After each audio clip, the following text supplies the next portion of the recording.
Jepang merupakan salah satu negara maju di dunia dengan menjadi ekonomi terbesar ketiga dunia. Namun sebelum mencapai kemajuan ini, Jepang masih tertinggal dari negara barat.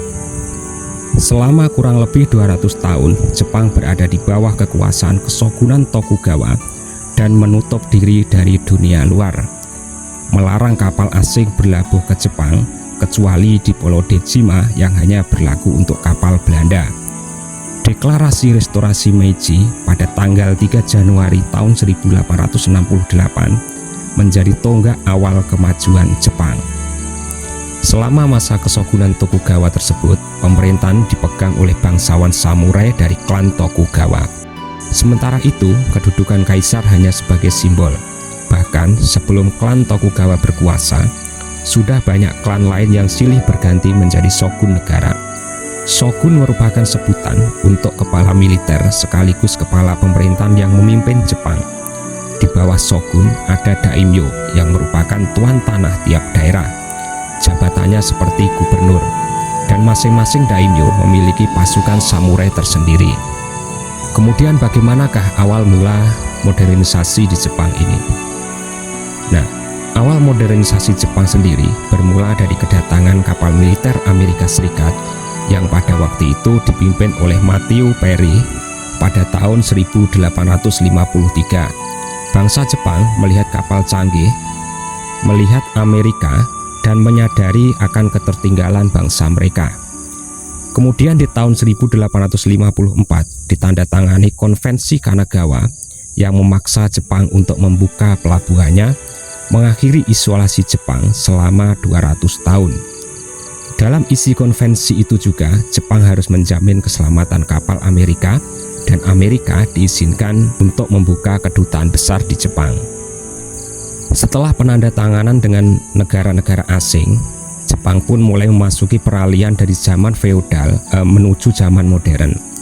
Zaman antara kedatangan Amerika hingga restorasi Meiji disebut dengan zaman Bakumatsu. Selama zaman Bakumatsu itu, mulai banyak pengaruh asing yang masuk ke wilayah Jepang. Tidak cuma pengaruh budaya saja, melainkan juga pengaruh asing memasuki ke dalam pemerintahan Jepang.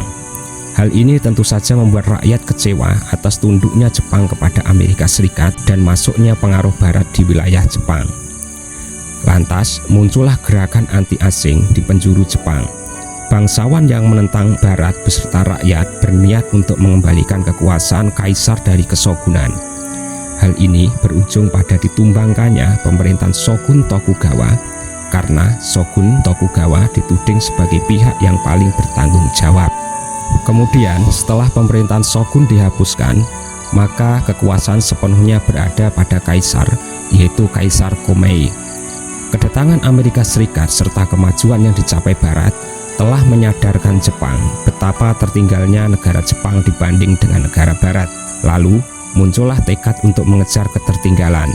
Namun tekad itu baru terwujud ketika putra Kaisar Komei, yaitu Mutsuhito, naik tahta sebagai kaisar dengan gelar Meiji. Ia menggantikan Kaisar Komei yang meninggal dunia pada tanggal 30 Januari tahun 1867. Kediaman kaisar kemudian dipindah dari Kyoto ke Tokyo pada akhir tahun 1868, dan ibu kota pun ikut dipindah ke wilayah Tokyo. Nah, Meiji sendiri artinya adalah kekuasaan pencerahan. Pencerahan yang dimaksud adalah kombinasi kemajuan barat dengan nilai tradisional timur. Dengan visi inilah, Kaisar Meiji mengutus beberapa pejabat kekaisaran untuk pergi ke Amerika dan Eropa, yang lazim disebut dengan misi Iwakura. Tugas mereka adalah mempelajari kemajuan barat termasuk pendidikan, teknologi, dan lain-lain. Sebagai hasil dari rekomendasi misi Iwakura, Jepang akhirnya mengadopsi sistem politik, hukum, dan militer barat. Keputusan ini mengubah Kekaisaran Jepang menjadi negara industri yang modern sekaligus kekuatan militer dunia. Restorasi Meiji mempercepat industrialisasi di Jepang yang kelak dijadikannya modal kebangkitan Jepang sebagai kekuatan militer pada tahun 1905 dengan slogan yaitu adalah negara makmur militer kuat.